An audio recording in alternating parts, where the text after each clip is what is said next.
Hello, hello, hello, hello, hello. Wherever you are on this everlasting, as far as humans are concerned, planet called Earth, wherever you are located, I just hope you are having a peaceful day, evening, or night. Like I like to always say, welcome to my channel. It's about Blender. I'm using Blender 2.83.3, but I'm going to be talking about the Compositor. So the topics in the Compositor, it should apply to every version of Blender, whether it's the past versions or the future versions, because one thing I discovered, the Compositor layout hasn't changed much. Let me get my little scene of my little duckies. See, I haven't seen a little ducks that I made, low poly ducks. If you want to look at them, we can look at them. My low poly ducks that I made. Oh, why this one is not standing on the grid? Gee, okay, is it on the grid? Not yet. Oh, I have it on that grid lock stuff, but I ain't for all that. I just eyeball it. Okay, it's on the grid. I wonder if all the others on the grid. Anyway, this is my little scene that I'm gonna be putting in the Compositor so we can see how it look. Like I told y'all before, I like to always try to make my own little low poly scene when I do something, so y'all can see that I do have some aptitude with Blender. I'm not just gonna be using Harold the Cube and the plane and all the other little simple meshes all the time. Let me do my creativity. So here we are in the Compositor. As always with the Compositor, why does Windows open so much? Let me just scale. I know why, because I was using this earlier. Anyway, you must always click on Use Nodes, and when you're in a Compositor, you might as well render what you made. The render button you can hit, you can go up here to render and render image, or hit F12, or right beside the word, right to the right of real layer, you can click and that will render your image as well. So let's see what we get. Okay, there my little low poly duckies. Alright, so let's delve into the world of our compositors. And now I know why. See, because I did this earlier. That's why that big window was there. Let me hit N to get rid of this, to give myself as much space as possible. Now, because I have this image viewer, what is it called? The image editor open, I don't have to use the viewer node like I used to do for earlier episodes. I might not use the viewer node because at least it takes up more real estate. Yeah, that's a good reason. Even though my work area is smaller, I have more area to work with, and plus I can easily zoom this. I can easily scale this if I want to. See, I can easily scale that. So I'll leave it like that for now. Alright, my topic for today is I want to use the Displace Node. It's in shade. It's in add, and it's in the distort section, and it's Displace Node. I'm gonna connect it right to my composite. If you notice, this node doesn't do nothing from what I know. It don't do a thing on its own. I'm gonna put 10 right here. For the most part, I'm gonna put 100 for X. What's that? 100 for Y. I'll put 100 for Z. I'm gonna scale X 30. I'm gonna scale Y 40. Oh, it did something. I'm gonna scale Y down to 30. Let's see what happened. I'm gonna take Y down to 20. Oh, that's 200. Uh-oh, something happening. Take Y down to 200. It's acting up when I put that 200 there. Okay, I hope I can change this thing. 200, 20. Okay, I put it at 20. Nothing happened. Let me scale Y down to 10.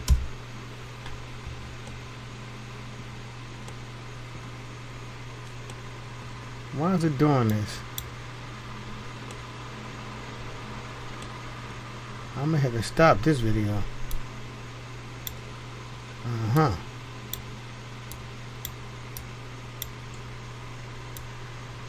Okay, it's working. I'm a scale X. Wait, something. Yeah, something is weird now. I'm gonna scale this to 20.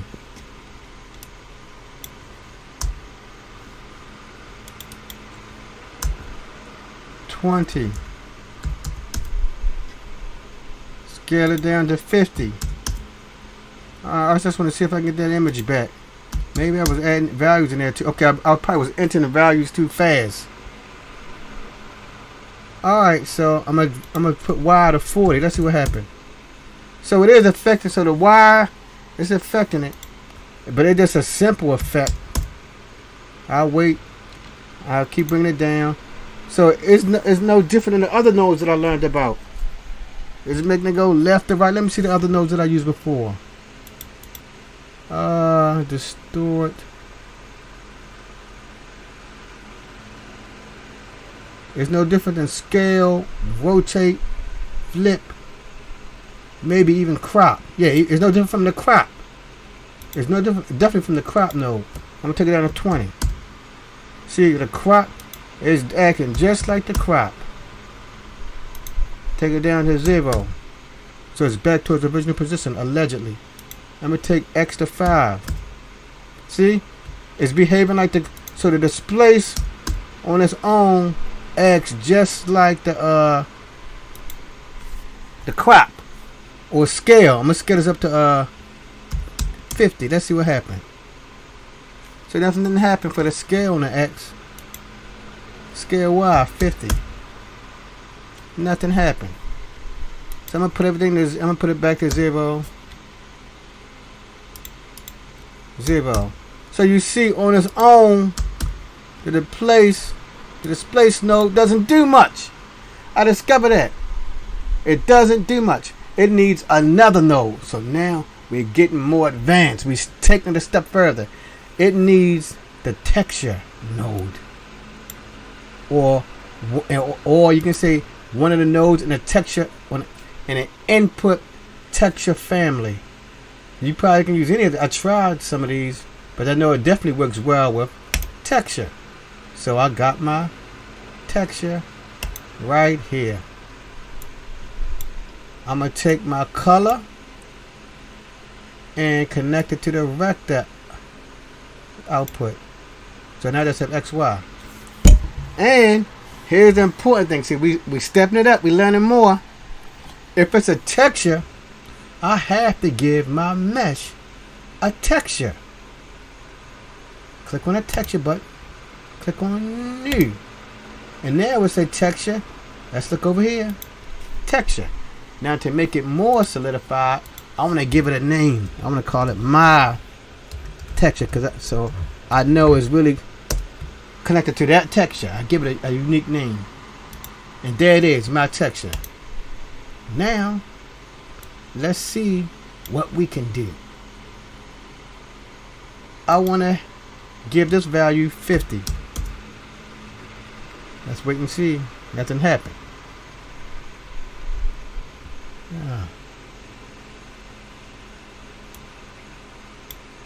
I'm going to give this value, I should give it 100.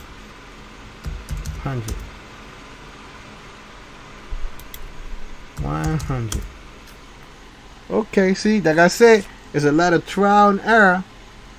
A lot of trial and error with this. I knew it definitely worked well when I put 230 in there. If that don't work, I know something else must be wrong. 230.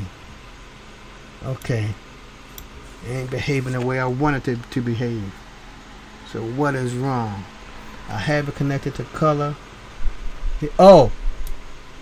Okay, it is. The image is connected here. So that's right. Color. I have my texture. Oh, I think I know why. Let's go back over here to texture. me click back on texture. I want to choose the texture. There, it's working. See? So that's it. It's getting complicated. You have to choose the texture because the normal texture is what? That movie thing. Where is that? It's on image and movies, and that don't do nothing. That's not a texture. Image and movie is just words, or is waiting for that picture to come in there. You have to give it your own texture. So let's go down this list. I want to give it blend. Okay, so we see something happen over here. Let's try clouds. Okay, see, it's becoming distorted. And as I keep stressing with the compositor, let me go back and look at my original mesh to see what happened. And you see, it's still there.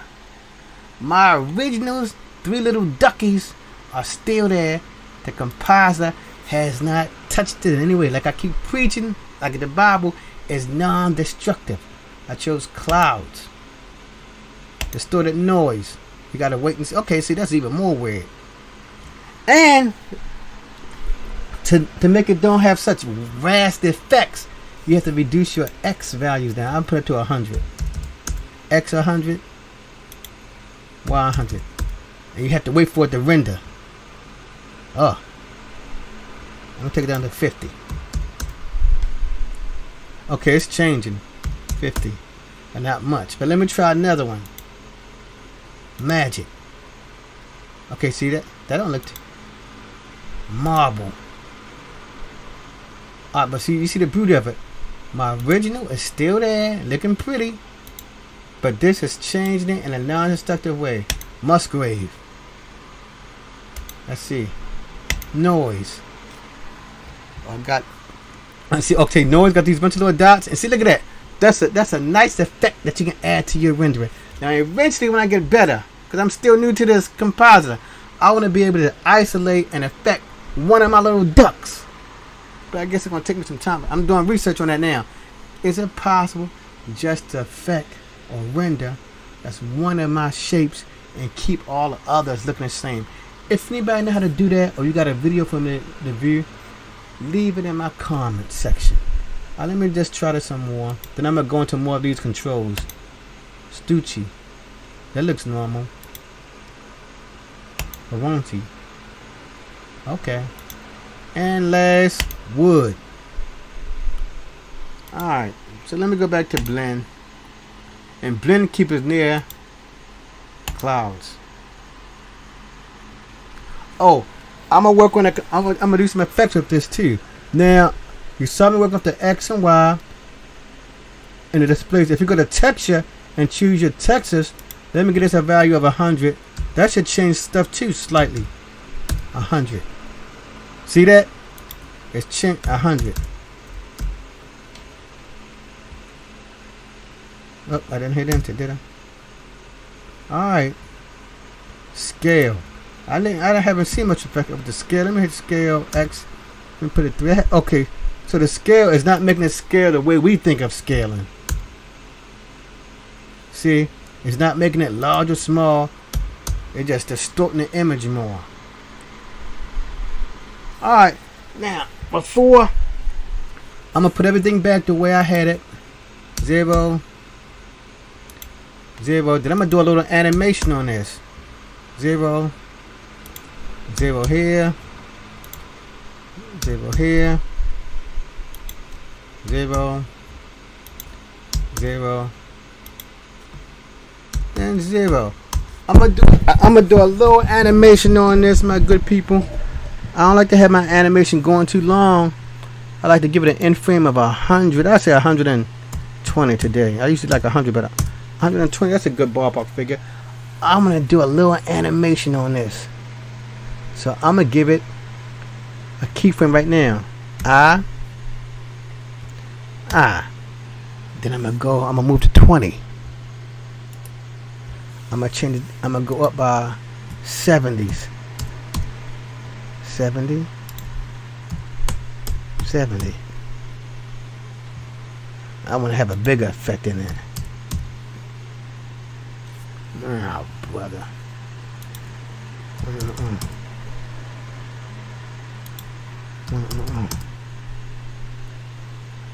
What would 500 do? I like it when it gets distorted and messed up.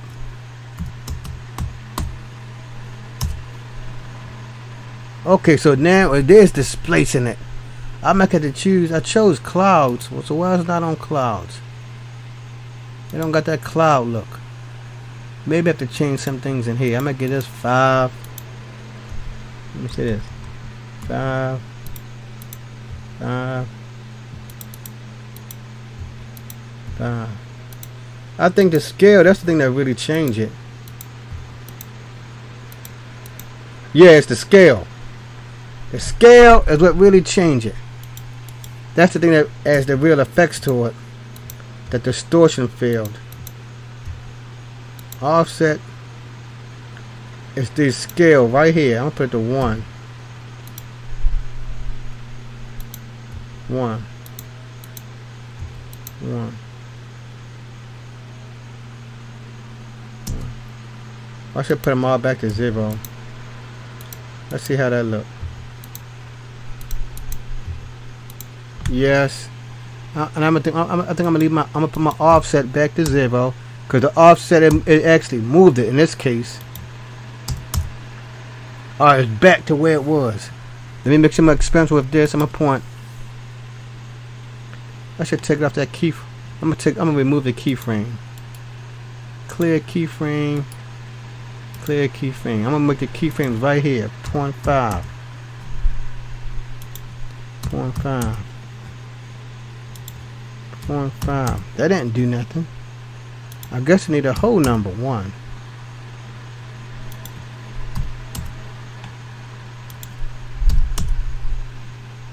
Maybe I do need to do this up here. Let me see.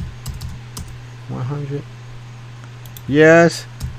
It has to have some type of an offset. Let me put it back to 0. 0. And 0. I'll make my offset 10 because it actually, as you see, it's actually moving the whole scene. 10 not moving it much, but it may be important to have a value in there. I'll put it 0.5. 0.5. 0.5. Nothing. I'll do 10. 10. 10.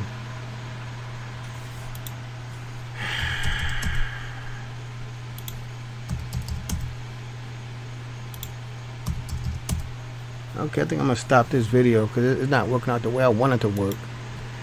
It's not working out the way I want. I'm gonna leave it at 100. I could keep the X at 0, couldn't I? I'm gonna do that. Now, put this back to 0. Let's see what happens. It's all about experimenting, my good people. 0. Shift it back down. Alright, here we go.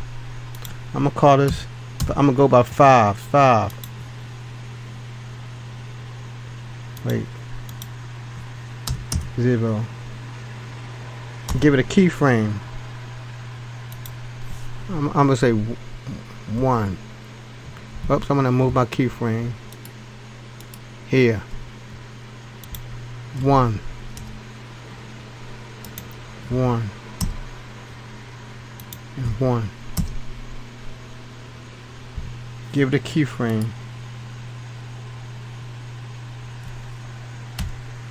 I'm gonna go up to in the 50 range. I'm gonna give it another keyframe. I'm gonna give it 2. 2. 2. Give it a keyframe. Last, I'm gonna give it 3. Cause I want to create an animation. 3. 3. Alright, keyframe it all. Good. Alright, so I'm gonna make an animation of this. I'm gonna have to leave momentarily. I will be right back, my good people. Let me make my animation now.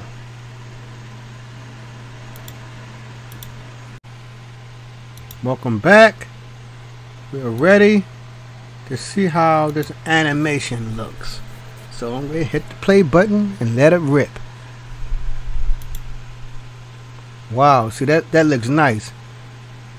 The 3D display, I'm going to play it again.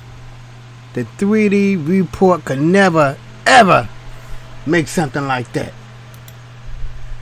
Not even probably with those modifiers could you make a scene like that.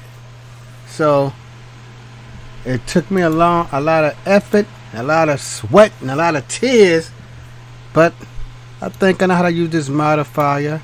I'm sorry that the video took a little bit longer than usual, but I tell you why, because we had to use two modifiers today. We had to use a displace modifier and a texture modifier. Then we had to do something else, 3 things. In addition to the text modifier, we had to give our scene, the whole scene in this case, not just the mesh, the whole scene was given a texture. And that's another little effect that I learned too while I was just playing around with it. I hope it works. I'm gonna collect values to alpha. Let me see if it works. You see that? You see how it's changing with the clouds? Each of these give it a different look. I got on blend. I'm gonna cut the scale down in intensity. That may be why it may look like that. I'm gonna give it 1. Yeah, see the intensity, the scale value. So 1. I did blend. Let me put it back on clouds. You see that? It gives it a nice cloudy look, and I definitely know as I get better with the compositor, I probably will be able to give my clouds different colors. Right now I'm still like an infant with the compositor, but you all see my original darling ducklings are still there. Haven't changed one bit. All the compositor did is add a little gusto to it without affecting the scene. Let me make this window a little bit larger so we can see how it look. Can I scale it up? Yeah, I'm gonna scale it up. I don't need those nodes anymore. I'm gonna click on distorted noise. Let's see how that looks. See, look at that. They even had a water effect. It's like they almost got vaporized. Magic. Give it a few minutes. Alright, so it's a distortion effect. But it got that cloudy. But they don't have that cloudy effect with that. But I like the effect that cloud. See here, there's a cloudy effect. You can give it an atmospheric effect. And if I wanted to, let me see. Let me check that. I can make my images. I can return them back to normal. Let me put my thing to 0. Yes. I mean, yeah. See, my images are back to normal, and all I'm doing now is just adding atmospheric effects. See, look at that. So not only will the Displace Node manipulate your mesh or distort it, you can even add atmospheric effects to the entire image. That's Musgrave. Let me try noise. Okay. See, noise got these bunch of little dots. There's a bunch of little dots there. But you know I can probably adjust the node. The Stucci. Okay, see a nice cloudy. See, like a cloudy, misty atmosphere. So you can, if you have a outside scene and you want to give it a cloudy, misty effect, you can use that Displace Node. You don't have to be trying to tamper around, hitting buttons here and there. Use a Displace Node like this. I like this. And you know, I can adjust the intensity with these values right here. Yeah, you can adjust the intensity and everything with these values right here. So this is beautiful. This is very beautiful. I'm adjusting the intensity. Let me choose another one. So this node, this Displace Node, it has vast potential. It won't let me change the values here for wood. Well, I could change the color. Can I? Alright, let's leave that alone for another day. Alright, so that's it for this video, my good people.